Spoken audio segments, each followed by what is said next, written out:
所有港圈大佬都知道是谁绑架了刘嘉玲。脱了衣服照相，抓他这帮人呢，他的老大我认识他的。可30多年过去了，愣是没人敢说出那个名字，甚至连成龙都只敢在100年后公之于众。100年后，你们如果听见一些名字，或者是我讲的一些事情，你们会吓一跳，但是那个时候你也过世了。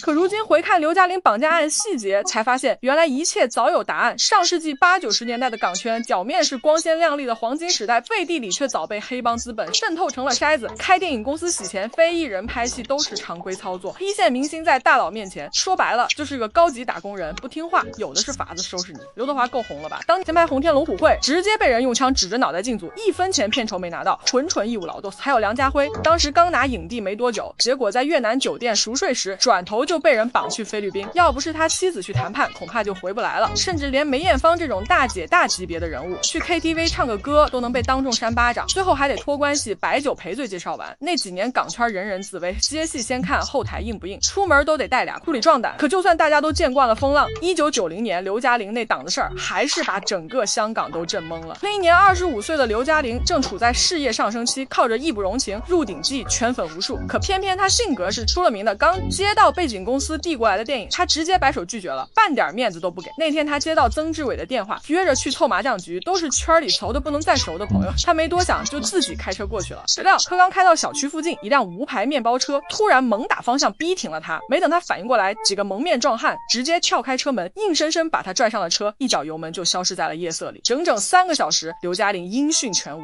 等她被放回路边的时候，头发凌乱，浑身狼狈，眼神里的恐惧根本藏不住。明眼人都懂，这不是普通抢劫，就是赤裸裸的报复。你不肯乖乖拍戏，我就用最狠的方式毁掉你的名声。事发之后，梁朝伟第一时间推掉所有戏约，拉着张学友到处托人打听，最后是黑白两道都吃得开的陈慧敏出面调停，绑匪这才交出了大部分拍下的私密照片，带头的小混混也坐了5年牢。所有人都以为这事儿就此翻篇，可没想到的是，绑匪偷偷私藏了一张照片没交，给12年后的风暴埋下了定时炸弹。2002年，八卦杂志《东周刊》为了冲销量彻底疯了，直接把这张压箱底的私密照片搬上了封面。就算面部打了码，港圈就这么大点地方，谁还认不出这是刘嘉玲？瞬间全港舆论直接炸锅，比现在的顶流塌房还热闹。更恶心的是，受害者有罪论满天飞，各种不堪入耳的揣测劈头盖脸砸过来，就像犯错的是他本人。那段时间，刘嘉玲彻底陷入崩溃，整日闭门不出，甚至萌生过轻生的念头。好在他不是一个人扛，梁朝伟寸步不离的守在他身边。更解气的是，整个港圈都站了出来，梅艳芳牵头成龙、刘德华、张国荣等500多位艺人直接上街抗议，举着天地不容的牌子硬刚无良媒体。这阵仗放在整个港圈历史上都相当炸裂。最终东周刊被勒令停刊，多年后总编辑也被判入狱，这场闹剧才算勉强收尾。可伤害早已造成，在此后很长一段时间里，大众提起刘嘉玲，第一反应永远是陈年旧闻，没人关心她演了什么戏。但刘嘉玲偏不认命，经历舆论重创之后，她反倒沉下心，一头扎进剧组，一部自书直接惊艳全场。她演的玉环半生坎坷，却重情重义，眼神里的隐忍与决绝层次感拉满，拿下了香港电影金紫荆奖最佳女主角，让业内人直呼原来刘嘉玲这么会演。转战内地市场后，她又靠好奇害死猫杀疯了，把表面优雅体面，内心全是算计的富态千羽演得让人后背发凉，直接斩获金鸡奖最佳女主角。再让她彻底撕掉了标签，若吻影后位置的还得是《狄仁杰之通天帝国》里的武则天。徐克敢找她演一代女皇，她就真的撑住了这股帝王气场，一抬眼一皱眉，全是城府与威严，又藏着几分女性的柔软与孤独。凭借这个角色拿下了第30届香港电影金像奖最佳女主角。如今年过60的刘嘉玲早就把人生玩出了新高度。回望她这半辈子，完美诠释了什么叫打不倒我的终将使我更强大。那些曾经想把她拖进泥潭的流言蜚语，到最后全成了她人生故事里的边角料。